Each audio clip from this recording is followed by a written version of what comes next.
Jai Hind to one and all. Today I am here with the 8th class SST. In our previous topic, we have studied a lot about external forces responsible change. Means we have studied a lot about external forces, the forces that work externally, responsible for change, जो कि change के लिए responsible होते हैं, वो हमने देखे थे. उसमें हमने देखा weathering, types of weathering, physical weathering, biological weathering, chemical weathering, फिर erosion cycles, function of running water वगैरह, ये सब चीजें हमने देखी. और landform made by river erosion, ये सब चीजें हमने देखी. Now in our today's topic we are going to study the function of glacier, function of groundwater, function of wind, or function of sewers.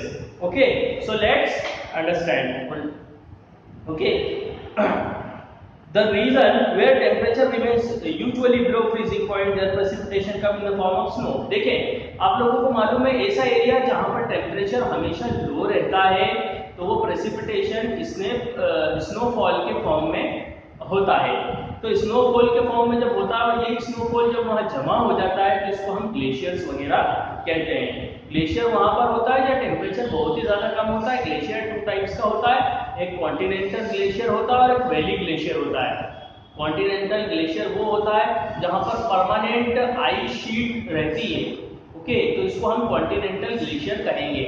जैसे कि ग्रीनलैंड के अंदर जो ग्लेशियर्स होता है, या इसके अलावा अंटार्कटिका में जो ग्लेशियर है, ये सब कॉन्टिनेंट ग्लेशियर है. इसके बाद अगर मैं बात करूं वैली ग्लेशियर की, तो जो हमारे इंडिया के अंदर सियाचिन ग्लेशियर है, ये एक वैली ग्लेशियर है.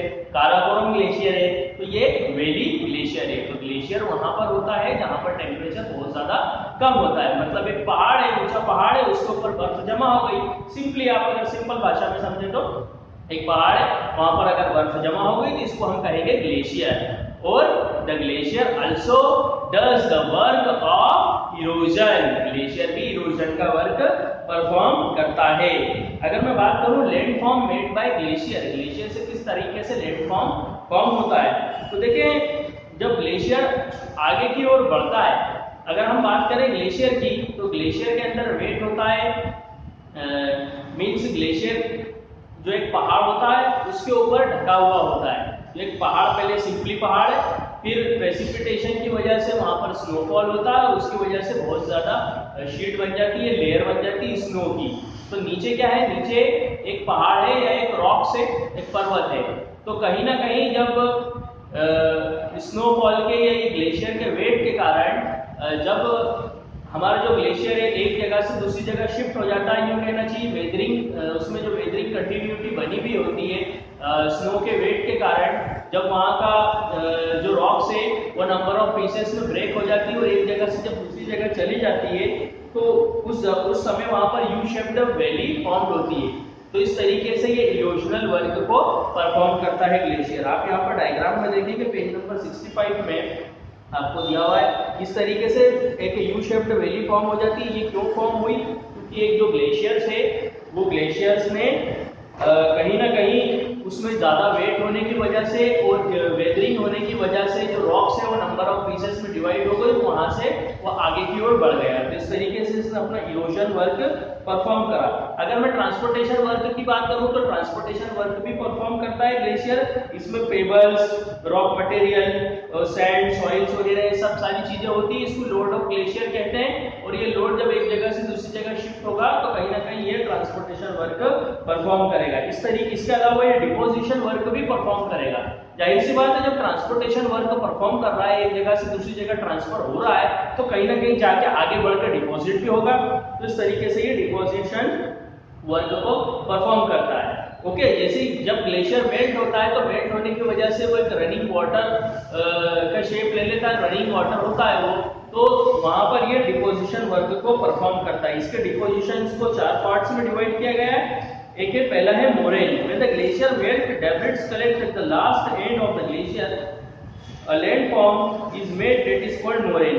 जब ग्लेशियर पिघलता है और उसका जो लास्ट एंड होता है वहां पर जो डेब्रिड्स वगैरह इकट्ठे हो जाते हैं उसको हम मोराइन्स कहते हैं.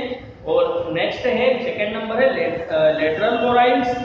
Material deposit on the idle side of glacier. जब ग्लेशियर के आइडल साइड एक तरफ और दूसरी तरफ जब जो मटेरियल इकट्ठा हो जाता है, डिपॉजिट्स हो जाता है, उसको हम बोलते हैं लेटरल मोराइंस। इसके बाद मीडियल मोराइंस की अगर हम बात करें तो जो दो ग्लेशियर्स होते हैं वो डिफरेंट साइड्स में जब ज्वाइन होते हैं तो उसको हम कहते हैं मेडाइल मोराइंस। आगे हम बात करेंगे टर्मिनल मोराइंस की। Material drop at the end of valley glacier, it is in the form of ridge, is called terminal moraine. Material drop at the end of valley glacier, जो मटेरियल वैली ग्लेशियर के बिल्कुल and के अंदर drop होता है और एक रिड्ज का निर्माण करता है, उसको हम टर्मिनल मोराइन कहते हैं। तो ये इसका डिपोजिशन वर्क है, ये चार फॉर्म के अंदर होता है, मोरेन्स के फॉर्म में, लेटरल मोरेन्स के फॉर्म में, मीडियल मोरेन्स के फॉर्म में और टर्मिनल मोरेन्स के फॉर्म में। तो ये कहीं ना कहीं ग्लेशियर्स का फंक्शन होता है और ये भी इरोजन एक्टिविटीज को परफॉर्म करता है। ओके, तो यहाँ पर हमने कंप्लीट किया फंक्शंस ऑफ ग्लेशियर, इसमें भी इरोजन एक्टिविटीज को परफॉर्म किया। हम क्या देख रहे हैं हमारे टॉपिक पे, अगर आप ध्यान दोगे तो समझ में आएगा, एक्सटर्नल फोर्सेस, बाहरी फोर्सेस की बात कर रहे हैं तो चेंज के लिए रिस्पॉन्सिबल है। तो हमने ग्लेशियर की बात करी, अब हम बात करेंगे अंडरग्राउंड वाटर की। अगर मैं अंडरग्राउंड वाटर की बात करूं तो ये भी सरफेस वाटर की तरह ही इरोजन एक्टिविटीज को परफॉर्म करता है। Okay, water reaches into the ground through, water ground में किस किस के थ्रू जाता है, रिवर, लेक्स और सी के थ्रू। जैसे आपको तो मालूम है कि रेनफॉल जब होता है तो रेनफॉल का पानी यहाँ वहाँ हो जाता है, सब दूर हो जाता है चारों ओर, एवरीवेयर। और कुछ जो पानी रिवर्स में जाता है, लेक में जाता है, कुछ इवोपोरेट हो जाता है, कुछ हमारे द्वारा इस्तेमाल कर लिया जाता है, और जो बचा हुआ पानी होता है वो अंडरग्राउंड चले जाता है, मतलब अंदर चले जाता है, अर्थ के अंदर चले जाता है। Okay, underground water does not remain in the same quantity everywhere. The main function of the groundwater is done under the surface. जो अंडरग्राउंड वाटर है वो हमेशा अंदर एक जैसा नहीं रहता है, कहीं ना कहीं वो भी इरोजनल एक्टिविटीज को परफॉर्म करता है। ओके, और ये अंडर द सरफेस, सरफेस के अंदर इरोजनल एक्टिविटीज को परफॉर्म करता है। Okay, ground water is also means of balancing. देखिए ग्राउंड वाटर भी सरफेस बैलेंसिंग को करता है। Several landforms are created through their erosion, इसके इरोजन के कारण भी बहुत सारे लैंडफॉर्म बनते हैं और इसके ट्रांसपोर्टेशन के कारण। अच्छा, मेनली जो अंडरग्राउंड वाटर वर्क करता है वो लाइमस्टोन एरियाज में वर्क करता है, जहां पर लाइमस्टोन वगैरह ज्यादा है, क्योंकि ये रेन का जो वाटर है लाइम से रिएक्ट कर लेता है और रिएक्ट करने के बाद कास्ट टोपोलॉजी को फॉर्म करता है, CARST, कास्ट टोपोलॉजी को फॉर्म करता है। ओके, अब हम देखेंगे किस तरीके से ये जो हमारा अंडरग्राउंड वाटर है ये वर्क करता है। सबसे पहले हम बात करेंगे सिंक होल्स की। अगर मैं सिंक होल्स की बात करूं तो जो रेन वाटर होता है ये रॉक्स के बीच में, रॉक्स के बीच में मींस जब रॉक है उसमें कुछ क्रैक्स वगैरह आ गए, उसके बीच में जब जाता है, अब जब ये रॉक्स के बीच में चला गया तो इसको अंडरग्राउंड वाटर ही कहेंगे। पहले तो ये रेन वाटर था, तो ये कुछ होल्स वगैरह बना देता है, सिंक्स होल्स वगैरह बना देता है। तो ये सिंक्स होल, इस तरीके से सिंक्स होल्स का निर्माण होता है। Meghalaya in India has many such sinks hole, India के मेघालय में बहुत सारे ऐसे सिंक्स होल पाए जाते हैं। ओके, आगे हम बात करेंगे कैवर्न्स की।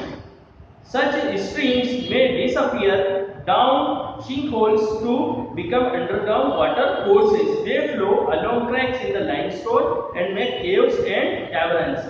देखिए sinkholes के कारण जब अंडरग्राउंड वाटर वहां से फ्लो होता है तो कभी-कभी वो नजर नहीं आता है, और जब वो नजर नहीं आता है लेकिन कहीं ना कहीं अंदर वो अपनी इल्यूजनल एक्टिविटीज को परफॉर्म कर रहा होता है, तो इसके कारण जो लाइमस्टोन है, लाइमस्टोन्स वगैरह में हमें कुछ क्रैक्स वगैरह नजर आते हैं और इस तरीके से केव्स और कैवर्न्स का निर्माण होता है। जो केव्स वगैरह आपको बस्तर डिस्ट्रिक्ट्स में नजर आ जाएगी, जो हमारे बस्तर डिस्ट्रिक्ट्स है। इसके अलावा हिमालय के फुट हिल्स में भी, मतलब जहाँ से हिमालय स्टार्ट हो रहा है उसके फुट हिल्स में भी आपको इस तरीके से कैवर्न्स नजर आएंगे। तो ये बात हो गई हमारे फंक्शंस ऑफ ग्राउंड वाटर की। तो ग्राउंड वाटर हमारा इरोजन फंक्शंस को परफॉर्म करता है या एक्सटर्नल चेंज होता है इसके कारण। अब हम बात कर लेंगे फंक्शंस ऑफ विंड की। अगर मैं विंड की फंक्शंस की बात करूं तो ये तो आपको नजर आता ही है कि विंड्स के इरोजन फंक्शंस को परफॉर्म करती है। ज्यादातर ये परफॉर्म करेगी डेजर्ट इलाके में। डेजर्ट इलाके में क्यों? क्योंकि वहां पर ज्यादातर वेजिटेशन नहीं होता है, पेड़ पौधे नहीं होता, जाहिर सी बात है पेड़ पौधे नहीं है तो इरोजन एक्टिविटी ज्यादा होती है। तो रेगिस्तान या डेजर्ट का जो इलाका होता है वहां पर इरोजन एक्टिविटीज वगैरह ज्यादा होती है, उसमें टेम्परेचर भी वहां पर बहुत हाई होता है, इसकी वजह से हवा बहुत ज्यादा रन करती है, पेड़ भी एक कारण है कि इरोजनल एक्टिविटीज वहाँ पर ज़्यादा होती है। स्विफ्ट विंड वगैरह वहाँ पर चलती है high temperature lake of rainfall की वजह से। ओके, तो ये जो इरोजन है वो 3 टाइप्स में होता है वहाँ पर, ट्रांसपोर्टेशन, फ्रिक्शन और कोलिजन। ओके, कोलिजन की अगर मैं बात करूँ तो जो विंड है वो सैंड पार्टिकल्स, उसके जो सैंड पार्टिकल्स है वो रॉक्स वगैरह को रब करते हैं और इस तरीके से इरोजन, इस तरीके से कोलिजन होता है। फ्रिक्शन की अगर मैं बात करूँ तो disintegration of the particles by friction. Friction के कारण दो पार्टिकल्स है उसके फ्रिक्शंस के कारण जो विंड इसका एजेंट है, तो इसके द्वारा जो डिसइंटीग्रेशन होता है उसको हम फ्रिक्शन बोलते हैं। ट्रांसपोर्टेशन की अगर मैं बात करूँ तो ब्लोइंग विंड जब एक जगह से दूसरी जगह पार्टिकल्स को लेके जाती है तो उसको हम बोलते हैं ट्रांसपोर्टेशन। अब wind erosion are affected by, देखिए कहां पर विंड इरोजन ज्यादा होगा कहां पर कम होगा वो हम देख लेते हैं। स्पीड ऑफ विंड, अगर स्पीड ऑफ विंड ज्यादा है तो विंड इरोजन ज्यादा होगा, अगर कम है तो कम होगा। Size and quantity and the height of the particle, height of the particle, particle का हाइट कैसा है, उसकी साइज, उसकी क्वांटिटी, यदि विंड में जो पार्टिकल जा रहा है उसका साइज, उसकी क्वांटिटी, उसका हाइट वगैरह ज्यादा है तो उससे इरोजन एक्टिविटीज या कहीं ना कहीं कोलिजन वगैरह और ये फ्रिक्शन ज्यादा होगा, तो ये अफेक्ट करेगा आपके विंड इरोजन को। फिर सेकेंडली क्लाइमेट, इसके अलावा structure and shape of the rocks, ये सब अफेक्ट करेगा। इसके अलावा देखो मशरूम शेप्ड वैली और yardang shaped valley, mushroom shaped rock और यार्डन शेप्ड लैंड वगैरह बन जाती है इरोजन के कारण, विंड इरोजन के कारण। देखिए अगर आप यहाँ देखें तो ये मशरूम रॉक्स है, ये पेज नंबर 69 पे, इसका स्नैपशॉट अब मैं आपको प्रोवाइड नहीं करूंगा, या आप लोगों को आप बुक को बाय करना है। देखिए यहाँ पर जो मशरूम शेप्ड बना है, मशरूम शेप्ड लैंड फॉर्म्स बना है, तो क्यों बना है? ये इरोजनल एक्टिविटीज के कारण, रबिंग के कारण है ना, जो विंड का भी हमने पढ़ा, फ्रिक्शन एंड कोलिजन, उसके कारण ये बना है। इसके अलावा डिपोजिशन होता है, जो विंड होती है जब एक जगह से जो कैरियर्स वगैरह हैं वो दूसरी जगह लेके जाती है तो डिपोजिशन हो जाता है, एक जगह से दूसरी जगह चले जाते हैं, डिपॉजिट्स हो जाते हैं। ओके, अपने लोड को दूसरी जगह वो डिपॉजिट्स कर देती है। Sand dunes and Barkha and lost deposits. Okay, इसके एग्जांपल है सैंड ड्यून्स, बरखा और लॉस्ट। आगे हम सैंड ड्यून्स की बात कर लेंगे। When some obstacle comes in the path, जब विंड एक जगह से दूसरी जगह पार्टिकल्स को लेके जा रही है, उसके बीच में जब कोई ऑब्स्टेकल्स आ जाता है या कोई हाईलैंड आ जाती है तो सैंड ड्यून्स वगैरह बन जाते हैं। ओके, लॉस की बात करें तो fine particle of the sand and the soil are suspended in the wind, they are carried over the long distances and deposit their loss. These planes formed in the way are called loss। देखिए अगर loss की बात करूं तो जो fine particle है, जो sand का हो या सॉइल का हो, जो विंड के अंदर ये फ्लो होता है तो ये लॉन्ग डिस्टेंस तक के जाता है और डिपॉजिट्स हो जाता है एक जगह, इसको हम बोलते हैं लॉस, है ना। सैंड ड्यून्स के अंदर क्या हो रहा है? सैंड ड्यून्स के अंदर एक ऊंचे-ऊंचे ड्यून्स बन रहे हैं, पहाड़ी जैसा स्ट्रक्चर्स बन रहा है, और लॉस के अंदर क्या हो रहा है कि ये एक दूरी तक के जा रहा है ना, लॉन्ग डिस्टेंस को कवर कर रहा है और फिर डिपॉजिट्स हो रहा है। ओके, तो यहाँ पर हमने बात करी जो फंक्शंस ऑफ विंड की, विंड के फंक्शंस की वजह से जो सरफेस बैलेंसिंग होती है, ये कह लीजिए कि इरोजन होता है या इरोजन साइकिल्स है ये एक तरह की। अब हम बात करेंगे फंक्शन ऑफ सी वेव्स। अब सी वेव्स भी आप लोगों को मालूम है कि ये थमती नहीं है, सी वेव्स के अंदर लगातार फंक्शन चलता रहता है ना, ये आप लोगों को मालूम है। जैसे कि उसमें ओशियंस करंट्स वगैरह, करंट्स चलता रहता है, वेव्स होती है और टाइड वगैरह, ये सब फंक्शंस उसके अंदर हो रहे होते हैं। ये आपने 7th क्लास के अंदर डिटेल के अंदर पढ़ा था। तो इन सारी चीजों के कारण भी ये इरोजनल फंक्शंस को परफॉर्म करती है। सबसे पहले बात कर लेंगे हम वेदरिंग की। अगर मैं वेदरिंग की बात करूं तो जो समुद्र होता है, जब वहां पर लहर आती है तो उसके आसपास की जो रॉक्स होती है और जो चट्टानें होती है वहां पर वेदरिंग वगैरह होती है, एक क्रैक्स वगैरह उसमें पड़ जाते हैं। ओके, तो इस तरीके से ये जो एक इरोजन वर्क है शोर्स पे वो परफॉर्म करती है। ओके, तो इस वजह से वहां पर क्लिप्स, केव्स और री आर्चेस वगैरह बन जाते हैं। अगर ट्रांसपोर्टेशन की अगर मैं बात करूं तो सी वेव्स की वजह से जो बहुत सारा मटेरियल्स होता है, जैसे कि सी के अंदर जो बहुत सारा पेबल्स वगैरह जो मटेरियल्स है, जो इन्हीं रॉक्स का जो मटेरियल्स है वो भी कहीं ना कहीं आगे ट्रांसफर हो जाता है, मीन्स शोर के ऊपर जमा हो जाता है। तो ये इस तरीके से ट्रांसपोर्टेशन वर्क को परफॉर्म करती है। अगर मैं डिपोजिशंस की बात करूं तो लगून, बीच, सैंड बार्स, ये सब इसके एग्जांपल है। The sea waves perform the deposition function at the flat and level coast. अगर फ्लैट और लेवल कोस्ट जब आता है तो सी वेव्स डिपोजिशन का फंक्शंस परफॉर्म करती है। ओके, मींस जो छोटे मोटे पेबल्स वगैरह होते हैं और जो रॉक्स वगैरह के फ्रिक्शंस की वजह से वहां पर आके जमा हो जाते हैं, कब, कहां पर, जब लेवल आता है ना। Sea waves perform the deposition of function at the flat and levelled coast, flat and level coast के ऊपर। आगे हम बात करेंगे बीच की। The sea waves take the weathered material to shallow sea. After some time, the submerged area deposited by the weathered material emerged outside. देखें जो सी waves रहती है वो वेदर्ड मटेरियल को एक सेलो सीज के अंदर, मींस ज्यादा जो गहरी नहीं होती वहां पर लेके जाती है। आपने देखा होगा कि जो सीज है जब शोर्स की तरफ जब वो आती है तो ज्यादा गहरी नहीं होती, सेंटर में जाके बहुत गहरी हो जाती है। तो वहां पर जब ये पेबल्स वगैरह को लेके आती है, कभी कभी ये पेबल्स बाहर आउटसाइड नजर आ जाते हैं।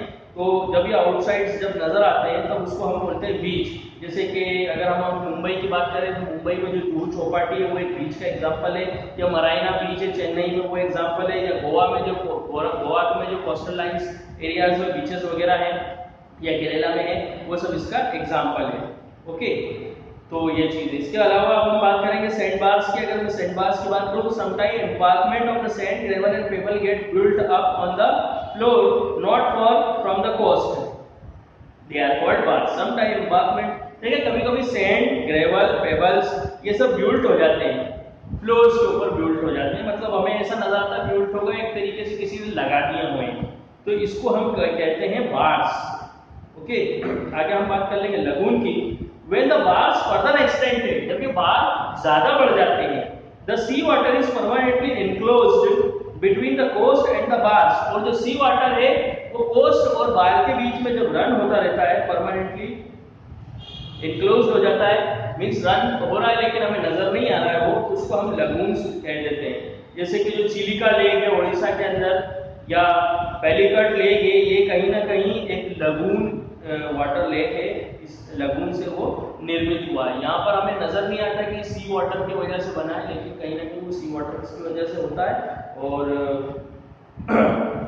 इस एक्टिविटीज के कारण होता है। ओके, तो ये हमने देखा फंक्शंस ऑफ सी वेव्स। जो सी वेव्स का फंक्शंस है वो हमने देखा किस तरीके से सरफेस बैलेंसिंग करता है या इल्यूजनल एक्टिविटीज को परफॉर्म करता है। तो ये सारी की सारी चीजें थी, ये एक्सटर्नल फोर्सेस थे responsible for change, external forces थे जो कि चेंज के लिए रिस्पांसिबल है। ये हमने देखा, आप इसको घर पे रीड करेंगे, मैं आप लोगों को बता देता हूँ, आपको रीड करना है page number 65 to page number 70, ये आपका आज का वर्क रहेगा, होमवर्क रहेगा। बाकी का जो इसका कंक्लूजन वाला पार्ट है कि agent of the soil formation, ये हम कल पढ़ेंगे। बाकी आज के लिए इतना ही। मैं 2-4-5 सेकंड के लिए आपको यहाँ पर छोड़े हुए जा रहा हूँ, इसको आप थोड़ा अच्छे से रिवाइज करेंगे। जय हिंद, जय भारत।